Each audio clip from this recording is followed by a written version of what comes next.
はいどうも、明智ビロシキです。さあ、ナンバーお願いします。今回解説するキャラクターは、ベクターです。ベクター。はいはいはいはい。カオテクス探偵事務所の所長、パワータイプでありながら、実は頭脳派な頼れる親分キャラですね。はいはい。今回の動画では、ベクターについてどこよりも詳しく解説していきます。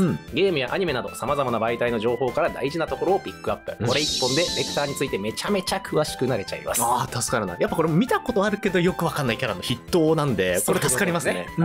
動画前半では、ベクターの基本情報とキャラ設定を徹底解説。プロフィール、性格、歴史、立ち位置など、まずはベクターがどんなキャラクターなのか分かりやすく解説していきます。動画後半はベクターをより深く知るためのトピックを紹介。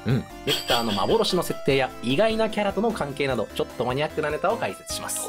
幻の設定。楽しみだな。ベクターの美味しいところを隅から隅まで紹介しますので、この動画を通じて今まで知らなかったベクターの魅力に気づいていただければと思います。ぜひ最後までご視聴ください。お願いします。我々、あけたまチャンネルでは、ソニックがもっと面白くなるをテーマに、ソニック歴20年以上のオタクが解説考察、ゲーム実況などいろいろ投稿しております。ソニックに興味がある方はぜひチャンネル登録をお願いします。まずはじめに、ベクターの概要を紹介します。はい、お願いします。本名、ベクター・ザ・クロコダイル。種族はワニ。男性ですね。喧嘩っ早く口も悪いけれど、情にはもろく仁義に熱い親分肌のリーダー。意外とその親分肌系なんだね。なんか結構やんちゃなキャラなのかなっていう見た目からね、印象ありましたけど。リーダーキャラと。ですね。なるほど。カオティクス探偵事務所の所長ということで、所長。カオティクス探偵事務所というのはですね、ソニックの世界にいる探偵団でして、人探しや人助け、事件の調査などを行う私立探偵団、カオティクス探偵事務所というのがあるんですね。そこの所長をやっています。なるほど。ちなみにメンバーはですね、カメレオンのエスピオ、そしてハチノコチャーミー、そしてこのベクター、3人でやってますね。なるほど。少数精鋭でお届けしてると。報酬次第でどんな仕事も引き受けるがポリシー。これはベクター自身のポリシーですね。なるほど。探偵事務所の所長を務めるだけあって頭脳明晰。ラフな言動から想像できないほど推理力抜群でして、真っ先に事件の真相を突き止めるのは大体このベクター。意外にもブレイン担当な。そうです。そうなんだ。パワータイプのような見た目でこわもてなのにめちゃくちゃ頭脳タイプ。そうなんだ。意外性の塊なんですね。意外だね。ソニックたちとも親しい間柄でよくつるみますし、いざという時は一緒に戦ってくれる頼れる仲間でもあります。なるほど。初登場はソニックヒーローズと思われがちなんですが、あれ違うんだ。違います。実際は1995年発売のカオティクス。こちらが初登場ですね。そのままカオティクスという名前のタイトルになってます。こちらのゲームなんですが、ナックルズが主人公でして、仲間たちとエッグマンのテーマパークが建設されている神秘の島で冒険を繰り広げるというものなんですね。こちらかなりマイナーなゲームになってまして、スーパー 32X という出たメガドライブのアップグレードブースター専用ソフトとして発売されて、2025年現在に至るまで一度も移植をされておらず、幻のゲームと化している。そうなんだよね、カオティクスって。我々も実況プレイね、かつてやりましたけども、スーパー 32X、この幻のハードをまず調達するのがすごく大変。これをね、わざわざ購入してっていうことでしたよね。こちらのソフトで初登場してですね。なるほどな。その後、2003年ソニックヒーローズにて、エスピオ、チャーミーとともにチームカオティクスとして再登場します。デザインやキャラクター設定がその際アレンジされまして、探偵事務所の所長という新たな職業、肩書きがついたのもここからですね。そうなんだ。もともとは普通にやんちゃな兄ちゃんでした。カオティクス時代はね。ヒーローズから探偵の所長になったと。なるほどね。いう経緯があります。役割としては、主にはソニックとエッグマンの戦いの裏で独自に動いて、重要な情報や裏にある事実を探るという活躍をしていきます。じゃあ担当としてはルージュ的な立ち回りをするというか。まさにそうですね。ルージュ的なスパイ的な立ち回りをしていくっていうのが意外にもベクター。なるほどな。最近はチームカオティクスとしての出番は残念ながら減ってしまってるんですが、ベクター単体での出演作が多くてですね、エミー、クリーンとブレイズ、シルバーとチームを組んでレースに参戦したりですとか、ちょっと変則チームでね、参戦したり、マリオ&ソニックオリンピックシリーズにはなんと1作目からプレイヤブルで出演してまして、主にパワータイプ枠としてね、重宝されていると。体も大きいですもんね。そうですね。確かに。ソニックシリーズパワーしたキャラがあんまりいないんですよね。ナックルズはいるけれどど、エッグマンもパワーじゃないしな、オメガってロボットってなんかスポーツしづらいしな確かに確かに。じゃあベクターみたいな扱いやすいのね、パワー枠として。呼ばれることが多いんですよね。なるほど。そうした事情もあって、もはや探偵というより単にパワフルなワニとして認知されているという残念な状態にはなってます。そうなんだ。最新作ソニックレーシングクロスワールドでは久々にカオティクス3人揃ってプレイヤブル化しますから、3人での掛け合いに期待したいですし、探偵らしい姿も見られたら嬉しいなと思ってます。なるほどね。担当声優さんなんですが、三宅健太さんが務めています。パワフルで豪快な役を演じることが多い印象でして、近年三宅健太さんといえば映画「ザ・スーパーマリオブラザーズ・ムービー」登場したクッパですね。マリオ映画のクッパ声優もやっていました。そうなんだ。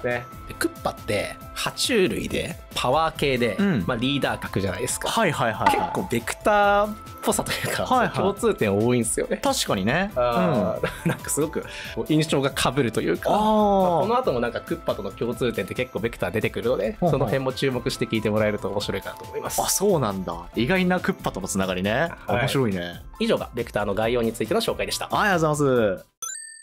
ここまででベクターが大体どんなキャラなのかっていうのはもう分かってもらえたんじゃないかなと思うんですが、ここからはベクターのキャラ設定についてより詳細に解説していきたいと思います。お願いします。まず見た目見ていきたいんですけど、首に巻いた鎖とか、腕輪とか、ベルトっぽいディティールとか、でヘッドホンもつけてね、おしゃれですよね。確かにね、小物が効いてますよね。なんかいかつい印象もありますけど、全体的におしゃれでして、なんかパンクファッションっぽいなって思うんですよね。確かに確かに。でそう言われるとなんかこのベクターの極彩色の背びれがモヒカンに見えなくもないというか、なるほど。パンクファッションなのかなっていう感じに見えてきますよね。そんな見た目をしています。おしゃれなのね、意外と。身長は180センチ、体重200キロ。でかい。でかい。なるほど。でかくて重力。この身長の高さはですね、ソニックキャラクターの中ではビッグ、エッグマンと並ぶ3トップということで、みんなで背比べしたらあの3人が3トップです。180センチ。なるほどね。年齢は20歳。そうなんだ。これ現在はですね、ソニックキャラクターたちの年齢設定って公式には削除されちゃってるんですが、過去のプロフィールにはそういう設定があったんですね。なるほど。ソニックヒーローズ当時は20歳という設定でした。20歳で探偵事務所の所長ってのもすごい肩書きですけどね。そうですね。ビジネスの才能があったんですかね。相当死後的なんだろうな。当時ソニックチャンネル内で年齢が公開されてたキャラの中では最年長となるほどいうことで、大人キャラといえばのルージュたちよりも年上なんですね。ソニックヒーローズが発売した2003年当時、日本の成人年齢って20歳でしたよね。なるほdo。だから成人年齢に達してたのはこのベクターだけだったんですね。大人です。大人だね。大人として描かれてます。なるほど。能力についてなんですけど、巨体の割に俊敏で太い腕でパンチを繰り出し、ワニらしく噛みつき攻撃も得意です。なぜか口から炎を吹き出すことができる。ファイヤープレス。そうなんだ。何なんですかね、爬虫類は口から炎を吐けるという。なんかありがちだよね、確かにね。不思議な力を持ってます。バンド演奏が趣味です。そうなんだ。おしゃれないでたちでバンド演奏が趣味。やっぱカテゴリーもパンクだったりするのかな。そこなんですけど、ソニックヒーローズのチームブラスト、チームの合体技みたいのがあるんですけどね。カオティクスリサイタルという名前でして、ベクターマイクを持って歌い出します。ボーカルなんだ。ボーカルでした。しかも歌は下手らしい。下手なんだ、そのビジュアルで。声のでかさゆえなのか、歌の下手さゆえなのか、歌った衝撃波でエネミーが破壊されるという。もうやり口ジャイアンなんだ。なるほどね。リサイタルだしね。そういうことです。なるほど。リサイタルって言っちゃったらもうジャイアン。確かにね。そんな能力もあります。なるほど。で、ワニらしく泳ぎも得意。これゲーム内であんまり描かれることないんですけど、マリオ&ソニックオリンピックシリーズでは水泳ありますね。ここで達者な泳ぎを披露してくれます。ワニのように左右にうねうねとそうなんだ。くねらせてね、泳いでるベクター見れます。片やソニックはライフジャケット着てるというのに、ベクターはもうスイスイと泳ぎ切ってしまうんだ。ワニとしてのね、本領を発揮してます。なるほどな、生かしてんな。で、先ほどから言ってるように推理が得意です。その推理なんですけど、どちらかというと直感派。勘の鋭さを頼りに事件を解決すると。理論よりも直感だ。なんですね。ベクター曰く、そんじょそこらの勘じゃねえ、宇宙一の勘よと。自信たっぷり。ちょっと江戸っ子みたいな喋り方するんですね。そうなんだね。エッグマンをして腕利きの探偵と評されるくらいには評判らしいと。おエッグマンの耳にもその実力が届いている。届いている。へー。11と顔を持つベクターですよ。なるほど。はい。ただし最初の直感が変な方向に向いてしまうと、頑固な性格も相まってどんどんずれていってしまうという危うさも持っている。はいはいはい。そうですね。メカやテクノロジーには疎いです。あ、そうなんだ。はい。そういう時はパワーで解決。ここが見た目通りです。なるほどね。本当にじゃあもう古き良き昭和の頑固刑事みたいな感じなんだね。そういうことですね。なるほど。はい。性格について補足すると、短気で乱暴です。で若干人使いも荒くてですね、特にエスピオには無茶ぶりしがちと。あ、そうなんだ。なので、もう何かとエスピオ行ってこい。二言目にはエスピオ行ってこいですからね。だいぶ信頼してるね。はい。仲間思いで面倒見がいい一面もありまして、周りからはなんだかんだ慕われているというね。なるほど。なんかいいやつなんですよ。はいはいはい。お金が大好き。お金持ちになるために探偵をやってると言ってますね。はい。報酬に見合えばどんな仕事も受けるのがポリシーと、さっき言いましたけど、そういうポリシー掲げてやってるんですよ。何でもやるよみたいな。とは言ってるんですけど、絶対に悪事には手を染めないっていうのも決めてるんですよね。あ、そうなんだ。はい。悪いことには手を貸さないよというのもなんかあるみたいです。自分の中でそのラインがあるんだね。また困ってる人を放っておけない性分なので、時には金にならない仕事もしているよということで、例えば買い物とか犬の散歩。もう本当に泥仕事もやるんだね。じゃあやるらしいですね。もはや何でも屋みたいな。確かに街の何でも屋みたいな状態になってます。お金に関してシビアかと思えば、そういう楽天的なところもあるってことね。なるほどな。そんなこともあって、カオテクス探偵団万年貧乏です。あれなんかビジネスの才覚があるのかなと思いきや、意外とそうなんだ。万年貧乏。はい。ちょっと性格がね、災いしているところあります。はいはい。常に資金難、経営難のため、カオティクスは探偵業だけではなく、バイトや別の事業、例えばカフェカオティクスとか、やってることもあまり知られてない事実としてね、あります。そうなんだ。副業やんないとちょっと生計が立てられないくらいの感じなんだ。エスピオもチャーミーもバイトに鍵出されてます。そう、なるほどね。はい、そうなんだ。困った時はもう事務所をカフェに改造してカフェやってます。ソニックピクトとかでね、描かれてましたけど。なるほどな。そんな事情があるわけですね。面白いね。お金が大好き、お金のために何でもするぜみたいな感じで言うと、宝石大好き、宝石のためだったら何でもしちゃうわっていうルージュにもやっぱ似てるなって思ってて、でスパイと探偵みたいな感じでね、かなりだから対比としてすごく面白いキャラだなと思ってたけど、なんかルージュの方がもっとスマートになんかビジネスやりそうですもんね。その辺がちょっとまた差異として出てきてるなっていうのは感じますね。確かにルージュとね比較するっていうのは面白い視点かもしれないですね。確かに同じような仕事をしているから通じ合ってる部分もなんか垣間見えたりするので美味しいんですよね、この2人ってね。なるほど。ソニックとの関わり方もちょっと、ソニックとベクター、ソニックとルージュみたいなのもちょっと似てるところがあるので、ね、その辺はオタク的には美味しいポイントですね。なるほど。好きな食べ物はガム。風船ガムをねよく食べてるんですけど、これを膨らませて空を滑空するという。だいぶ膨らむんでしょ。どういう状況出ますね。ワニの噛む力に耐えられるガムって何？確かにっていうのもある、ね、確かにね。はい、一番噛む力強いですからね、ワニはね。はい、嫌いなものは事務所の大家。家賃滞納してるのでいつ追い出されてもおかしくない状況らしいです。そういうことか。はい、アニメソニック X に限られた描写ではあるんですが、恋愛にうるさい一面もあります。あ、そうなんだ。恋愛のオーソリティだの恋愛評論家だのを自称してます。はあ、痛いな。そんな感じなんだ。昭和のドラマや漫画に影響されたような男は度胸、女は愛嬌みたいな価値観ですね。はい、だいぶ自分の世界に入ってしまってるんで、もうエスピオやチャーミーから呆れられていると。なるほどね。ちょっとロマンチスト的な部分もあります。そういうことなのか。全体的に人間臭いやつだなと思ってもらえれば、なんかソニックの世界においてこんなコミカルなキャラってあんまりいないですよね。確かに。めちゃめちゃ共感もできて、やっぱりこう親しみやすいキャラなのかなと思います。そんなベクターと関係の深い人物といえば、やはりエスピオとチャーミーですよね。3人はお互いに信頼し合う仕事仲間でもありながら、家族同然の関係でもあります。時に意見の食い違いから言い争いになることもあるんですけど、2人とも最終的にはリーダーであるベクターの意向に従うことが多いということで、どういう経緯でこの3人が出会ってなんで一緒に探偵をやることになったのかって明かされてないんですよね。へえ、そうなんだ。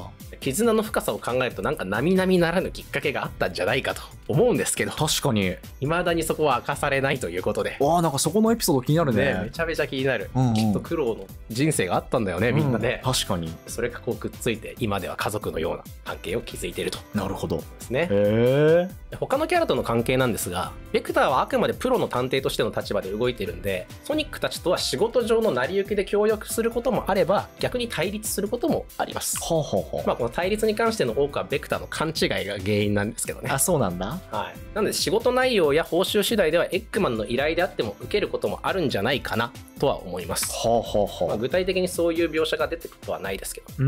ソニックシリーズの物語の中心になっているソニックとエッグマンの対立っていう、こうど真ん中から少し距離を置いた第三者的な立場で物語に関わることが多いんで、仲間っていうよりは協力者みたいなイメージです。まあ、そういう意味ではさっきから言ってくれてるようなルージュとか、シャドウたちみたいなチームダークに近いポジションとも言えるかもしれないですね。なるほど。もう完全なヒーローみたいな感じではなくて、仕事上協力はするよみたいな感じでチームカオティクスベクターは登場します。なるほどね。以上がベクターのキャラ設定についてでした。面白いね。ベクターのキャラ設定についてはしっかり押さえてもらえたんじゃないかなと思います。もうここまでの話を知ってるだけでこれからのソニックシリーズのベクターだいぶ解像度上がると思います。確かに。ここからはですね、ベクターをより深く知るためのトピック、もっと面白くなるぞというトピックを3つ紹介していきたいと思います。ベクターをより深く知る3つのトピック。はい。1つ目はクラシック時代の設定。クラシック時代。はい。ここまでモダン期でアレンジされたベクターの設定を解説してきたんですが、クラシック時代のベクター、つまりカオティクスが初登場ですから、あの頃クラシック時代なんですね。その時って設定違います。なるほど。はい。その当時のプロフィールも紹介しておきたいと思います。クラシック時代のプロフィールね。はい。モダンの時代に引き継がれてる部分とそうじゃない部分があったりするので、この違いを知ると面白いんじゃないかなと思いますね。なるほど。まず見た目を見てください。ヘッドホンつけてますね、当時から。ただ、かなりスマートでスポーティーな印象を受ける。モダンより細身か。地味に肌の色も違うという。確かに。デザインとの違いがあります。プロフィールなんですけど、年齢は16歳。年齢も違う。趣味は音楽、ダンス、バスケットボールですね。好きなもの、スポーツ飲料。嫌いなもの、ノイズ。で、年齢はモダンよりだいぶ若いですね。確かに。ソニックたちと同じぐらいの年齢が。音楽好きなだけでなくて、ダンスとかスポーツも好きなキャラなんですね。なるほど。ゲーム中の描写としても、待機ポーズがダンスなんですね。その場で止まってると、ノリノリでダンスを踊り始めます。こういうアクションとしては空中ダッシュと壁登りが使えまして、スポーツマンらしい俊敏でパワフルな動きを見せてくれてたのね。なるほど。ワニらしくない動きをしました。確かにダンスはしちゃうんだね。底抜けに陽気でかなりの楽天家。しかし実は誰よりも仲間意識が強く、どんな困難にも立ち向かっていく力強さと優しさを持っている。神の存在を信じており、奇跡の島のニュースを聞いてこの島にやってきた。ということでね。性格が結構モダン期に引き継がれてるなという。確かにね。楽天家だったりね、仲間意識が強かったり。探偵設定はないです。そうだよね。実はですね、探偵をやってたのってベクターじゃなくてエスピオだったんですよ。そうなんだ。エスピオが探偵っていう設定をその当時持っていて、ベクターは普通の陽気な兄ちゃんですね。それがこうモダン期でミックスされたみたいな経緯が実はありました。神の存在を信じてるって言ってますよね。なんか意外とロマンチストだったり妄想しがちだったりするっていう形で、ここは現在の性格に引き継がれたのかななんて思ってますね。なるほどな。以上クラシック時代の設定でした。音楽好きだったり仲間思いだったり、モダン期に受け継がれてるような設定もありながら、もともとは探偵じゃなかったんだとか、なんかダンスとかスポーツもやってたのになんかそこはなくなっちゃったんだとか、なんかそういう違いが見えてくるので、この辺も知ってると面白いですよね。確かに面白いね。続いて2番目のトピックは、実はサイコさんキャラ。ベクターが？ベクターの初登場は1995年のカオティクスですが、実はシリーズ第1作ソニック・ザ・ヘッジホッグの構想段階ではベクターの登場が予定されていたんです。そうなんだ。どういうことですね。彼はですね、ソニック・ザ・ヘッジホッグバンドなる音楽グループの一員としてサウンドテストなどに登場する予定だったんですよ。バンド？バンドをやってたんですね。ソニック・ザ・ヘッジホッグバンド、ボーカルソニック、ギターはオウムのシャープス、聞いたことない。ベースはサルのマックス、ドラムはウサギのマッハ、そしてキーボード担当ベクター。ソニックとベクター以外知らない3人だ。知らないね。5人編成のソニック・ザ・ヘッジョバンド。ほう。これがですね、サウンドテストまでに登場する予定だったんですね。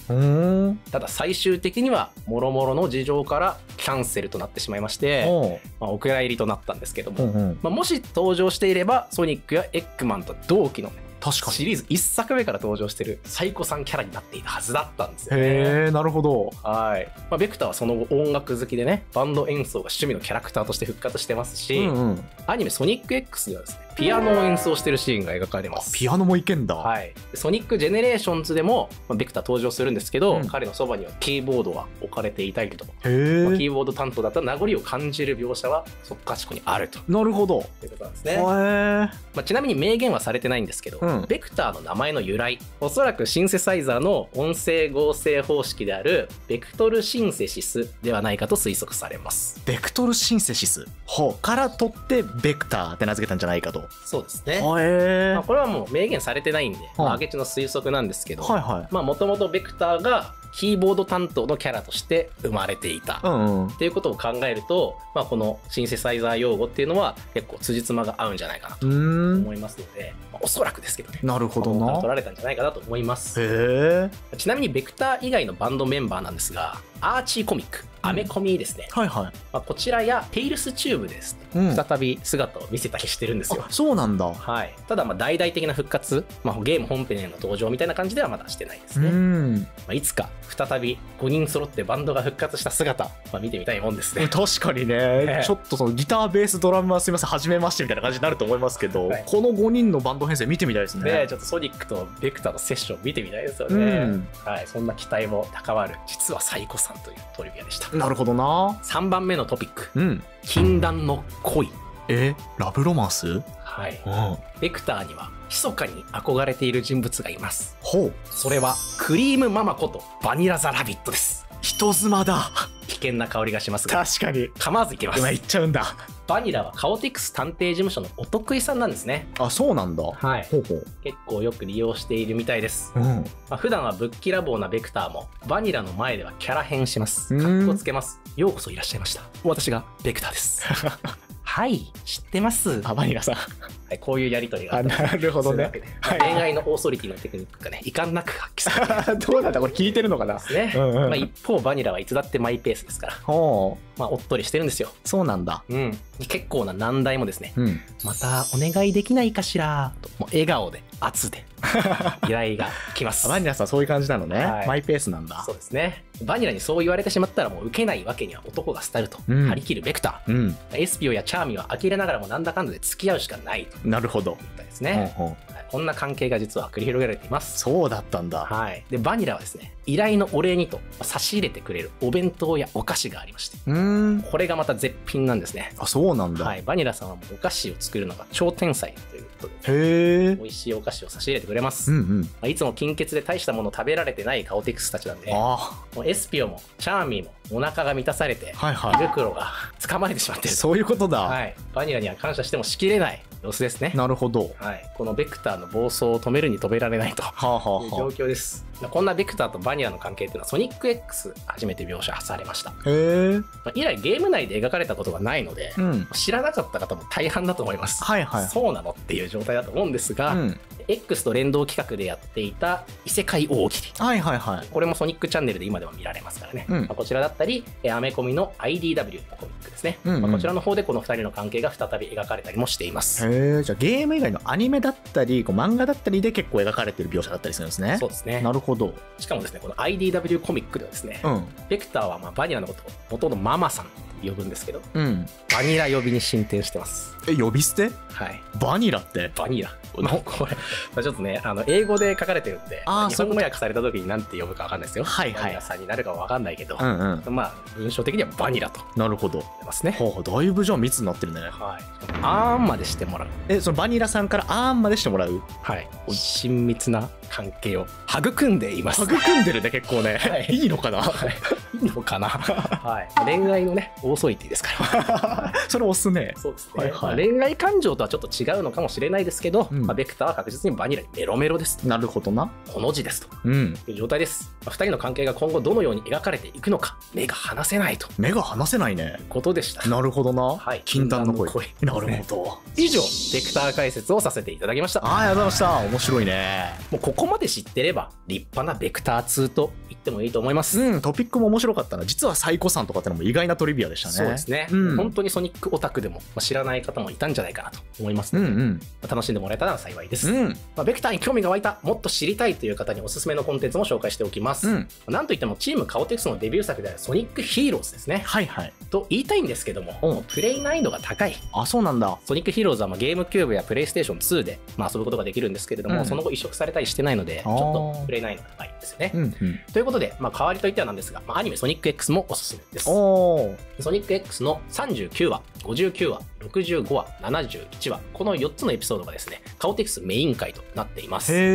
特に71話、カフェカオティクスというお話なんですけども、ベクターの洞察力と男気がね、垣間見える回になってまして、ベクターとエッグマンの大人なやり取りが堪能できるだけでなく、ソニックとエッグマンの絆の匂わせがあったり、ベクターファンでなくても必見のエピソードになってます。あけちも大好きなエピソード、カフェカオティクス、これぜひご視聴ください。ああ、そうなんだ。おすすめ回ね。はい。ということで、今回の動画はここまで。この動画がいいと思った方、高評価、チャンネル登録もお願いします。また、動画収録直後の感想や制作裏話などを話すアフタートーク動画をメンバー限定で公開しています。そちらでしか話さない考察なんかもありますので、興味のある方はぜひメンバー登録もご検討ください。それでは、締めの挨拶お願いします。はい、ご視聴いただきましてありがとうございます。次回もよろしく。